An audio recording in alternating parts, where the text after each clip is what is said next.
Man arafa nafsah bil ajzi. Siapa orang yang kenal dirinya dengan sifat lemah, arafa rabbah bil qudrah. Dia kenal Tuhannya yang punya sifat qudrah.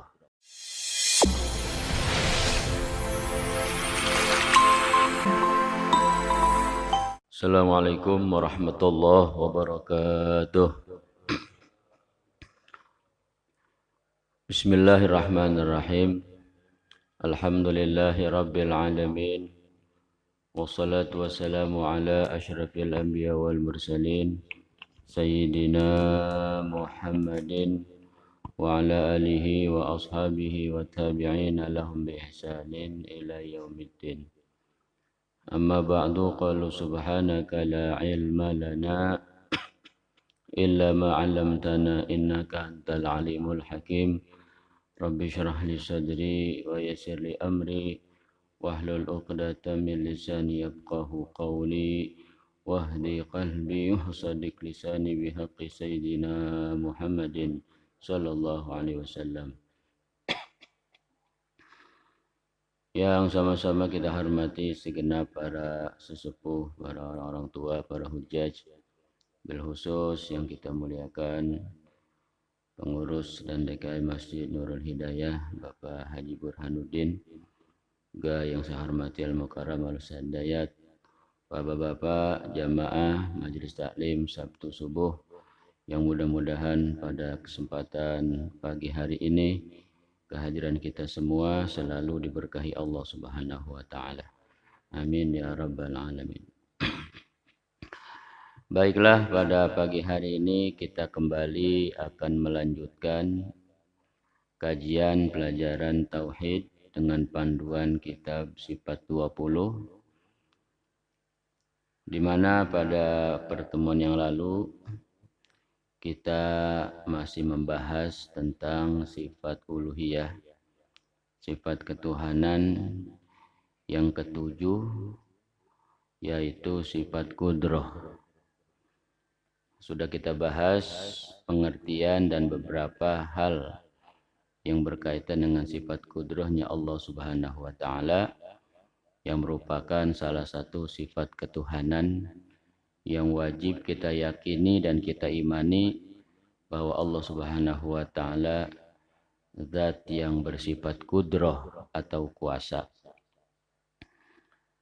Sekarang kita lanjutkan masih pembahasan sifat qudrah ya, belum selesai. Bismillahirrahmanirrahim. Qala al-Imamul Musannif rahimahullahu ta'ala wa adama naf'a bihi wa bi barakati ulumihi fid dharaini amin. Qala, maka mustahil lemah. Dalilnya firman Allah Ta'ala, innallaha ala kulli syai'in qadir. Artinya bahwasanya Allah Ta'ala atas tiap-tiap sesuatu yang amat kuasa. Maka patut bagi mukmin mu'taqid bahwa ia tawadhu, tiada takabur, membesarkan diri, dan banyak takutnya pada Allah Ta'ala adanya. Lawanan daripada sifat qudrah atau sifat mustahil bagi Allah Ta'ala yaitu lemah. Jadi Allah wajib bersifat qudrah, Allah wajib bersifat kuasa atau mampu, dan mustahil Allah itu lemah ya, atau bersifat ajzun. Nah, sifat lemah ini mustahil bagi Allah Ta'ala sebab sifat lemah adalah sifat hakikat buat makhluk. Jadi sifat lemah ini adalah sifat ubudiyah, sifat hamba. Kalau sifat Allah, sifat qudrah, namanya sifat uluhiyah, sifat ketuhanan. Sementara kita makhluk bersifat dengan sifat ubudiyah, yaitu lawanan sifat qudrah, adalah al-ajzu, artinya lemah. Karena memang lemah itu adalah sifat asli makhluk yang mustahil bagi Allah Ta'ala. Nah, sehingga kita wajib mengimani, meyakini Allah bersifat qudrah dan mustahil bersifat lemah. Artinya kita pun wajib mengakui bahwa kita ini sebagai makhluk tidak memiliki sifat kuasa. Kita enggak punya sifat qudrah. Karena yang punya sifat qudrah hanya Allah. Sebab itu sifat uluhiyah, sifat ketuhanan. Kalau kita mah lawanannya sifat ajzun, artinya lemah. Itulah sifat asli dan sifat hakiki buat kita makhluknya. Nah, sehingga dari sini ya kita harus selalu memiliki rasa bahwa kita ini memang tidak punya apa-apa. Kita ini makhluk yang lemah. Kalau kemudian kita merasa mampu, merasa kuat, merasa gagah, itu disebutnya qudrah haditsah. Dan itu merupakan pengasih atau titipan yang Allah berikan kepada kita. Jadi kalau kemudian ada makhluk bisa ini, bisa itu, mampu ini, mampu itu, bisa berkuasa, ya, bisa punya kekuatan dan lain sebagainya, maka yang harus kita sadari bahwa itu semua adalah pemberian dan titipan dari Allah Subhanahu wa Ta'ala yang sifatnya sementara. Karena sifat asli kita bukan itu, tapi sifat asli kita adalah al-ajzu, lemah. Dan lemah ini kemudian dibahasakan dengan satu kalimat namanya kalimat hauqalah. Kalimat hauqalah itu kalimat la haula wa la quwata illa billahil aliyil azim. Itu bentuk pengakuan kita secara bacaan terhadap Allah Ta'ala yang kita mengaku tidak punya apapun daya dan kekuatan kecuali semua berkat pertolongan Allah Subhanahu wa Ta'ala. Nah, jadi itu. Jadi kita sebagai hamba nih harus di hati mah selalu merasa lemah gitu. Apalagi di hadapan Allah. Tidak boleh ngaku-ngaku punya apapun. Ya. Jadi kalau kita sering bilang saya bisa ini, saya mampu ini, saya berkuasa terhadap ini, gitu ya. Itu hanya sebatas bahasa saja, bukan secara hakikat. Karena apapun di alam semesta ini, termasuk diri kita, mutlak semuanya berada dalam kekuasaan Allah Ta'ala. Semuanya mutlak adalah milik Allah Ta'ala.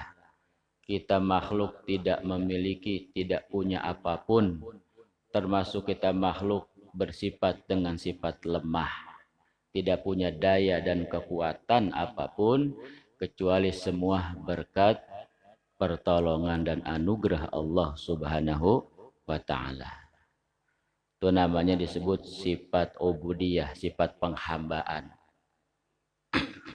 Jadi dalam kajian Tauhid, sifat 20, ini semua sifat mustahil, itu sifat kita.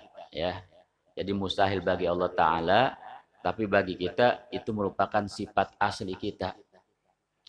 Dan mulai kemarin kita bahas dari awal sifat wujud, wujud sifat Allah. Mustahilnya lawanannya sifat adam namanya, ketiadaan. Mustahil bagi Allah karena itu sifat kita adam, ketiadaan. Karena memang aslinya kita ini enggak ada. Ya, kalau kemudian ada, memang ini diadakan sama Allah. Ini semata-mata Fadlum minallah, anugerah karunia yang Allah berikan kepada makhluk. Makanya bahasanya bukan ada tapi diadakan gitu. Allah wajib bersifat qidam. Maka kita lawanannya mustahil Allah bersifat hudus. Ya, karena hudus sifat makhluk. Apa hudus? Adanya diawali oleh permulaan. Itu sifat makhluk. Ya, jadi kita ya tidak punya sifat qidam. Karena adanya kita dan alam semesta diawali oleh permulaan. Itu hudus namanya sifat ubudiyah. Dan seterusnya. Ya, baqo lawannya fana. Mukhalafah lawannya mumatsalah. Qiyamuhu lawannya ihtiyaj. Wahdaniyat lawan ta'addud. Nah, termasuk qudrah lawannya al-ajzu. Ya, lemah. Itu seluruh sifat-sifat mustahil dalam kajian sifat 20, sifat mustahilnya itu namanya disebut sifat ubudiyah. Kalau sifat wajibnya disebut sifat uluhiyah. Tuh yang bahasa Nabi mah man arafa nafsah faqad arafa rabbah. Siapa yang kenal dirinya dengan sifat lemah, tuh. Man arafa nafsah bil ajzi. Siapa orang yang kenal dirinya dengan sifat lemah, arafa rabbah bil qudrah. Dia kenal Tuhannya yang punya sifat qudrah. Ya, man arafa nafsah bil adam, arafa rabbah bil wujud. Man arafa nafsah bil hudus, arafa rabbah bil qidam, dan seterusnya. Itu bahasa Nabi singkat begitu doang. Ya. Karena salah satu mukjizat beliau memang Nabi dapat gelar itu Jawami'ul Kalim. Orang yang singkat ucapannya, ya, pendek omongannya, tapi sangat luas, padat, ya, pengertian dan maknanya. Ketika Nabi bilang man arafa nafsah faqad arafa rabbah, secara kesimpulan man arafa nafsah bil ubudiyah arafa rabbah bil uluhiyah. Siapa orang yang tahu dirinya punya sifat ubudiyah. Sifat ubudiyah itu tadi sifat mustahil, adam, kudus, fana, dan seterusnya, ya. Sampai ajzun di sini, maka dia akan kenal terhadap Tuhannya yang punya sifat-sifat wajib. Jadi itu kalimat man arafa nafsah faqad arafa rabbah itu termasuk dalil sifat 20 sebenarnya. Ya. Kalau di Quran mah bahasanya fa'lam annahu la ilaha illallah, kata Allah begitu. Itu kalimat fa'lam annahu la ilallah, itu ayat dalil belajar tauhid. Ya. Jadi kata siapa belajar tauhid itu enggak ada dasarnya? Orang Allah yang suruh. Ya. Ngaji sifat 20 itu Allah yang suruh. Ini sifat 20 makna yang tersirat daripada ayat Al-Qur'an dan makna yang tersirat daripada hadis Nabi. Cuman yang bisa memahami, membongkar makna tersirat tersebut adalah orang-orang pilihan yang disebut para ulama. Ya. Makanya kalau kita mau disebut ahlul lafaz, kalau ulama disebut ahlul makna. Kita baca Quran, ya dari segi bacaannya tuh yang tertulis di Quran. Ya, itu namanya ahlul lafzi. Ya, kita zikir yang kita baca kalimat la ilaha illallah, la ilaha illallah. Itu namanya lafaz. Ya, tapi ulama disebutnya ahlul makna. Dia mah ngelihat Quran kayak ngelihat lautan yang banyak mutiara di dalamnya. Sehingga diambilin itu mutiara tadi, ya, dilempar ke daratan, jadi itu ilmu fikih, ilmu tauhid, ilmu tasawuf. Gitu. Itu yang dikatakan sama Imamul Haddad, ya, Quran itu seperti samudra lautan yang luas dan dalam. Ya, itu kalau para ulama baca Quran begitu. Sama juga lagi jalan-jalan ke dasar laut. Melihat berbagai macam keindahan. Menemukan berbagai macam berlian, mutiara, dan barang-barang mahal. Yang kemudian mereka ambil barang tersebut diberikan kepada kita sebagai umat yang kita hanya sebatas ahlul lafaz. Cuma sebatas bisa dibacaan saja, gitu. Ya. Jadi semua ilmu dalam agama tidak keluar semuanya bersumber daripada Al-Qur'anul Karim. Nah, ini termasuk sifat kudroh, ya, bisa membawa, menghantarkan seseorang kenal sama dirinya. Dengan apa? Dengan sifat ubudiyah. Ingat ya, engkau makhluk, enggak punya kekuatan. Engkau hamba, enggak punya daya, kemampuan apapun. Sebab kudroh itu punya Allah. Sifatmu apa? Sifatmu adalah al-ajzu, lemah. Ya, lemah, tidak punya daya upaya apapun. Nah, nanti setelah kita ya tahu diri kita punya sifat lemah, nanti akan ada satu sikap yang kita ambil. Apa itu? Itu sikapnya di bawah, maka patut bagi mukmin muttaqid bahwa ia tawadu. Tuh, tawadu apa itu? Rendah hati. Ya. Tiada takabur, ya, membesarkan diri. Lawannya tawadu, takabur. Kalau tawadu rendah hati, kalau takabur tinggi hati. Ya. Bahkan di hadapan Allah mah bukan cuma rendah hati doang, rendah diri udah. Rendah semua-muanya. Rendah diri, rendah hati. Kalau sesama manusia, sama makhluk, ya, kita yang disuruh rendah hati. Kalau rendah diri nggak boleh. Rendah diri mah minder gitu, ya. Kalau orang rendah diri minder, mau ngapain aja malu. Ngaji malu. Itu namanya rendah diri. Ngapa nggak ngaji? Udah rumah dekat masjid, malu gitu.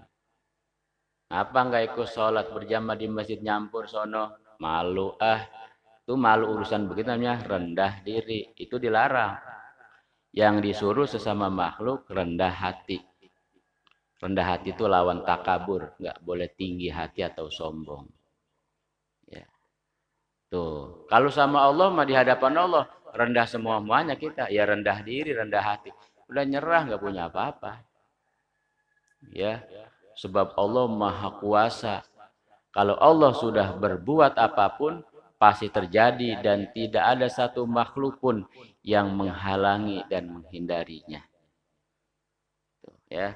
Maka kita harus nyerah di hadapan Allah mah. Tuh, rendah hati dan rendah diri di hadapan Allah. Bahkan dan banyak takutnya pada Allah Ta'ala. Ya, kemudian muncul rasa takut, rasa khauf. Iya, Allah Maha Perkasa, Allah Maha Gagah, Allah Maha Sombong bahkan. Ya, yang punya sifat sombong cuma Allah doang. Ya, kalau kita baca ayat Asmaul Husna tuh ada ya salah satu nama Allah namanya Al-Mutakabbir. Zat yang maha sombong. Yang boleh sombong cuma Allah doang, makhluk mah enggak boleh. Ya. Allah tuh punya sifat mutakabbir, punya sifat Al-Qahhar, maha perkasa, Al-Jabbar, maha gagah.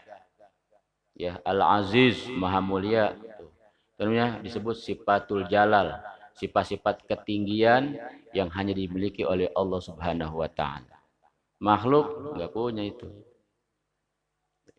Jadi akan membawa diri kita hidup ini waspada dan hati-hati.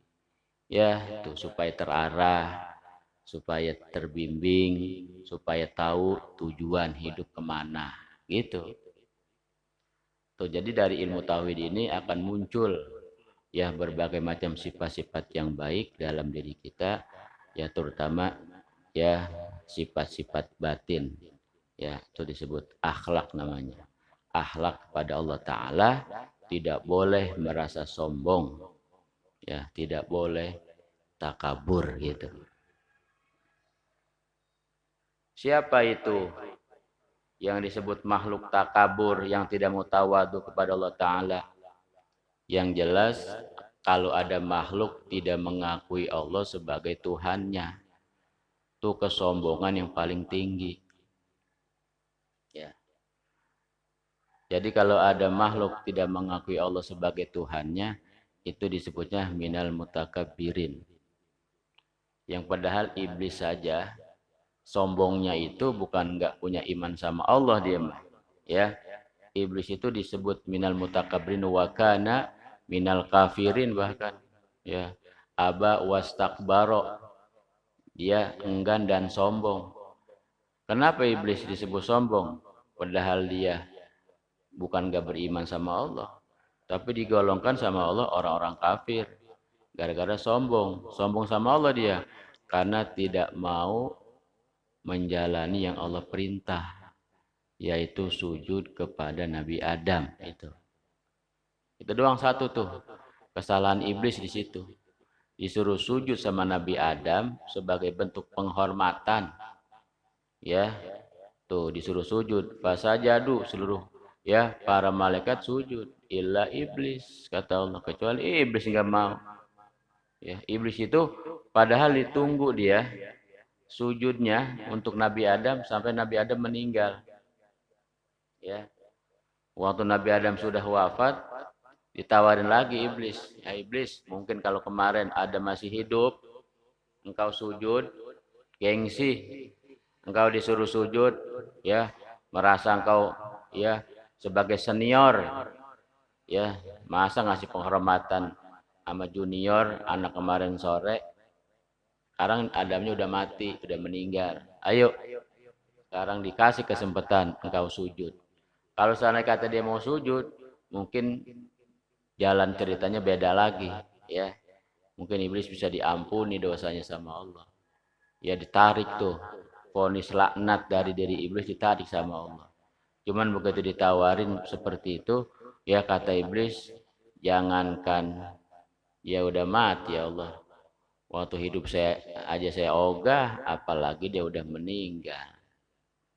Jadi iblis tetap terhadap prinsipnya, tidak mau sujud kepada Nabi Adam. Padahal itu perintah sujud Allah yang suruh. Ya, Nabi Adam sih nggak tahu apa-apa. Para malaikat sujud, memang sujudnya mereka kepada Nabi Adam sebagai bentuk perintah dari Allah. Makanya malaikat mah begitu disuruh sujud, nggak ada yang interupsi ini itu, langsung dilihat ya, langsung dijalan. Karena apa? Allah yang suruh ini sebenarnya. Gitu. Tapi iblis menolak itu. Jadi dia menolak terhadap perintah Allah Ta'ala. Berarti kesimpulannya setiap makhluk yang menolak terhadap perintah Allah Ta'ala, itulah makhluk yang sombong terhadap Allah. Pertama kali kita disuruh ngapain sama Allah? Disuruh beriman. Ya ayuhan nasu ubudu rabbakumul ladzi khalaqakum walladzina min qablikum la'allakum tattaqun, kata Allah. Hai manusia, ubudullah, sembah Tuhanmu, ya, yang telah menciptakan kalian. Tuh ya, siapa? Allah. Itu Allah yang suruh. Kita beriman, kita beribadah, kita taat terhadap Allah Ta'ala, ya, itu perintah Allah Ta'ala. Dan ketika ada makhluk menolak itu, berarti dia telah memiliki sifat takabur terhadap Allah Ta'ala. Sombong sama manusia saja, itu nggak boleh, dosa besar. Ya, punya sifat sombong, tinggi hati kepada sesama makhluk, nggak boleh. Di sini kita disini tawadhu, rendah hati. Apalagi sombongnya kepada Allah Ta'ala. Makanya kata Luqmanul Hakim, ya, dalam sebuah nasihat kepada anaknya yang Allah tuliskan dalam Al-Quran, ya bunayya la tusyrik billah inna syirka la zulmun azim. Wahai anakku, jangan kau berbuat syirik terhadap Allah Ta'ala. Jangan kau menduakan Allah Ta'ala. Ya, engkau tidak beriman kepada Allah Ta'ala atau beriman tapi menduakan Allah Ta'ala, itu adalah sebuah kezaliman yang besar. Apa kezaliman tersebut? Punya sifat takabur, sombong terhadap Allah Subhanahu wa Ta'ala. Di hadapan Allah kita nyerah. Gak punya apa, mau diapain juga kita nggak bisa nolak, ya, nggak bisa bantah, nggak bisa menghindar. Kenapa? Sebab kita yakin semua yang ada pada diri kita, semua yang kita rasakan, yang kita akui punya kita, hakikatnya semua milik Allah Subhanahu wa taala. Kalau hidup punya kita, Pak, nggak ada orang mati. Ya, siapa yang mau mati? Yo, saya pengen hidup 1000 tahun. Ya, iya, boleh aja pengen mah. Cuman itu punya siapa hidup? Itu punya siapa umur? Gitu. Karena itu bukan punya kita, punya Allah. Ya bagaimana yang ngasih, bagaimana yang ngatur. Kita mah tinggal ngikutin doang. Karena kita nggak punya apa-apa, maka nggak boleh punya sifat sombong. Ya Allah suruh jalani, beriman, beribadah, itu semampu semaksimal mungkin. Tuh orang yang beriman dan masih menjalani perintah Allah berupa ibadah, itu adalah orang-orang yang tawadhu, ya rendah hati di hadapan Allah Subhanahu wa taala. Itu munculnya sifat tawadhu dari sebab punya keyakinan terhadap Allah yang memiliki sifat uluhiyah, yaitu sifat kudrah. Tuh, makanya tauhid ini menghantarkan seseorang untuk selalu punya sifat ubudiyah, baik kepada Allah Ta'ala juga kepada sesama. Ya, tuh. Jadi kita nanti disuruh ya mencontoh Allah dalam berakhlak, takhallaqu bi akhlaqillah. Berakhlaklah kalian dengan akhlaknya Allah Ta'ala. Apa itu? Akhlak Allah Ta'ala. Allah itu maha penyayang, maha pengasih, maha dermawan, maha baik, maha lembut, gitu.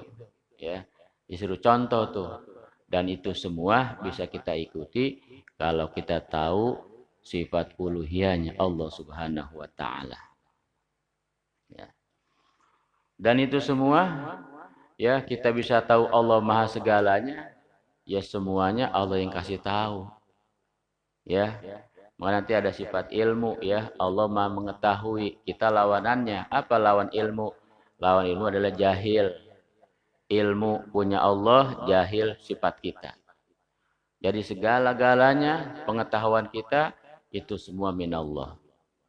Ya, termasuk Allah punya sifat uluhiyah ya sebagai Tuhan sang pencipta alam semesta yang ngasih tahu dan ngajarin ya Allah.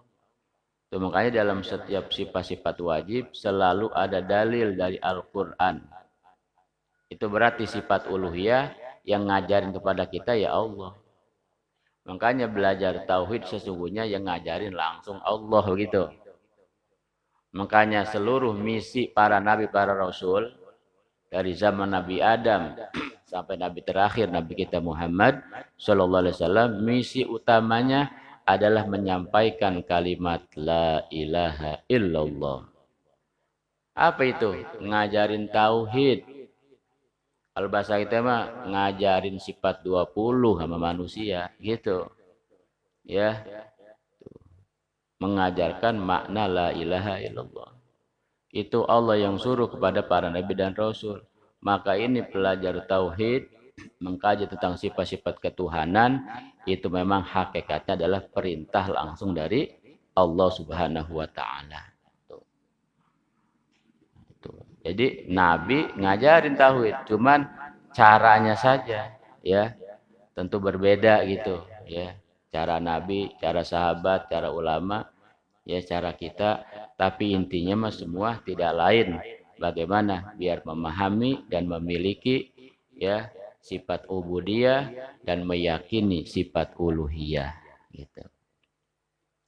Nah, termasuk sifat kudroh ini Allah bersifat dengan sifat kuasa ya. Allah yang kasih tahu kepada kita dalam Al-Qur'an yang kata Allah firman-Nya innallaha ala kulli syai'in qadir. Artinya bahwasanya Allah Ta'ala atas tiap-tiap sesuatu yang amat kuasa.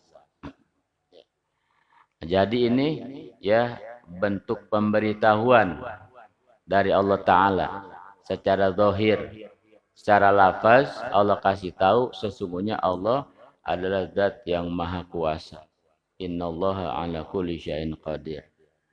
Itu namanya makna yang tersurat. Makna yang tersiratnya tadi tuh.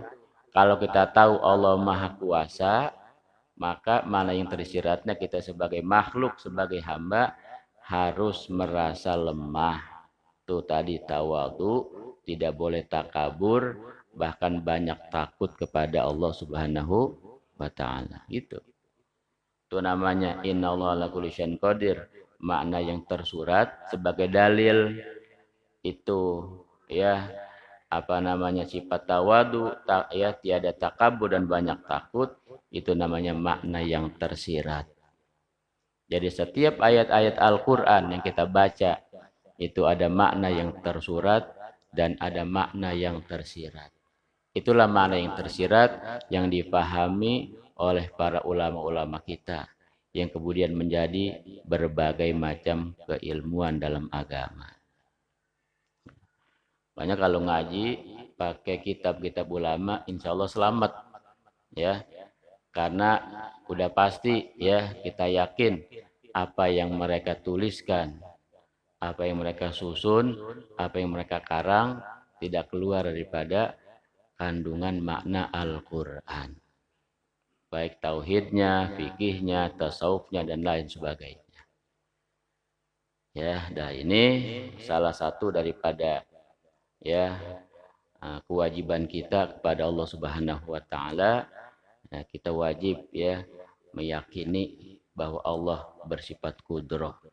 Ya, Allah Maha Kuasa, Allah Maha Mampu. Ya, dan sebaliknya kita pun wajib ya apa namanya menjadikan lawanan daripada sifat kudrah yaitu sifat mustahilnya, sifat lemah sebagai sifat kita. Letakkan itu dalam hati kita, dalam diri kita. Sehingga dalam hidup ini kita selalu ya ingatnya kepada Allah Ta'ala, tidak melihat sisi yang ada pada diri kita. Ya, kita enggak melihat kemampuan diri kita tidak melihat kepada ya kebisaan diri kita gitu. Ya, jadi yang kita lihat semua anugerah dari Allah. Termasuk kita bisa ibadah. Ya, makanya ketika seseorang ibadah enggak boleh melihat sisi ibadahnya. Enggak boleh dia meyakini itu kemampuan dari dirinya. Sisi ibadah saja ya.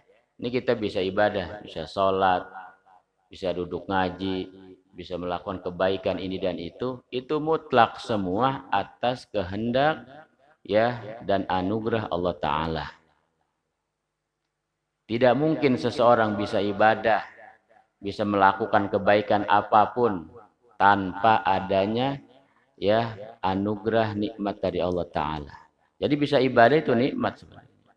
Ya, makanya dikatakan oleh para ulama ya at-ta'ah wal hiyal hadiyah minallah. Taat itu, ibadah itu hakikatnya hadiah dari Allah. Ya. Jadi kalau kita bisa ibadah, maka kita harus sadari kita lagi dapat hadiah dari Allah. Kalau dapat hadiah ya mesti terima kasih, mesti bersyukur. Gitu. Karena tidak ada seseorang mampu melakukan apapun kecuali tanpa izin daripada Allah Subhanahu wa taala, termasuk ibadah. Makanya ketika kita bisa ibadah, jangan ngelihat ibadah kitanya, ya. Jangan kita terpesona, ya. Jangan kita merasa kagum dengan ibadah kita, tapi kembalikan itu semua merupakan hadiah dari Allah berupa nikmat yang namanya nikmat taufik. Tuh. Udah bisa ibadahnya dikasih sama Allah, modalnya dikasih tuh, kemampuannya, tenaganya Allah yang kasih. Udah gitu diupahin lagi sama Allah, kasih pahala, kasih kebaikan, ya itu merupakan anugerah besar dari Allah. Makanya berusaha kita memandang ibadah itu jangan sebuah ya kewajiban. Ya, jadi sekarang mindset berpikir kita harus berubah, melihat sisi ibadah itu bukan lagi kewajiban apalagi beban, tapi jadikanlah itu sebagai hadiah minallah. Berarti kalau hadiah itu sesuatu yang kita butuhkan. Kita butuh setiap waktu hadiah dari Allah. Apa? Itu diantaranya bisa ibadah. Bahkan orang-orang soleh ya, orang-orang soleh menjadikan ibadah bukan hanya sebagai kebutuhan saja, tapi sudah menjadi kenikmatan buat mereka. Ya, Jadi tauhid ini untuk membawa diri kita naik kelas dari melihat ibadah sebagai sebuah kewajiban untuk naik melihat ibadah sebuah kebutuhan. Karena kita yakin kita bisa ibadah itu anugerah dari Allah. Berarti kita butuh anugerah nikmat dari Allah Ta'ala. Dan kita ya nanti bisa merasakan itu sebuah kebutuhan, maka akan naiklah itu ibadah menjadi sebuah kenikmatan. Makanya orang-orang soleh saking nikmatnya ibadah, dalam kuburnya masih dilanjutin dia punya ibadah. Ya, dalam kubur mereka ada yang baca Quran, ada yang sholat, ada yang ngaji gitu. Kenapa? Sebab Allah berikan itu sebagai sebuah kenikmatan di alam kuburnya, karena di alam dunia mereka merasakan ibadah bukan lagi kebutuhan tapi sebuah kenikmatan. Ya. Nah, itu semua adanya itu ya berkat daripada bimbingan tauhid ya, bimbingan ilmu keimanan. Mudah-mudahan kalau kita istiqomah ya di dalam mengkaji pelajaran keimanan tauhid, kemudian berbuah menjadi amal ya, kita istiqomahkan itu, maka kita akan mendapatkan sebuah cita rasa ibadah ya yang tadinya sebagai kewajiban akan naik menjadi kebutuhan dan terus akan naik lagi menjadi sebuah kenikmatan ya. Mudah-mudahan Allah berikan rasa itu buat kita semua sehingga kita bisa istiqomah terus dalam kebaikan yang kita lakukan ya, dalam hal-hal yang berkaitan dengan ketaatan kepada Allah Subhanahu wa taala, sehingga Allah perkuat iman Islam kita. Allah berikan kekuatan, kemampuan kepada kita untuk istiqomah dalam ibadah dan taat kepadanya sehingga kita mendapatkan kebaikan dari Allah baik dunia maupun akhirat. Amin ya rabbal alamin. Ya, sampai di sini kajian kita pada kesempatan pagi hari ini. Mudah-mudahan sedikit yang kita bahas ada manfaatnya dan tentunya dapat kita amalkan dalam kehidupan kita sehari-hari. Sekian, billahi taufiq wal hidayah. Assalamualaikum warahmatullahi wabarakatuh. Waalaikumsalam warahmatullahi wabarakatuh. Assalamualaikum warahmatullahi wabarakatuh. Kepada para jamaah pengajian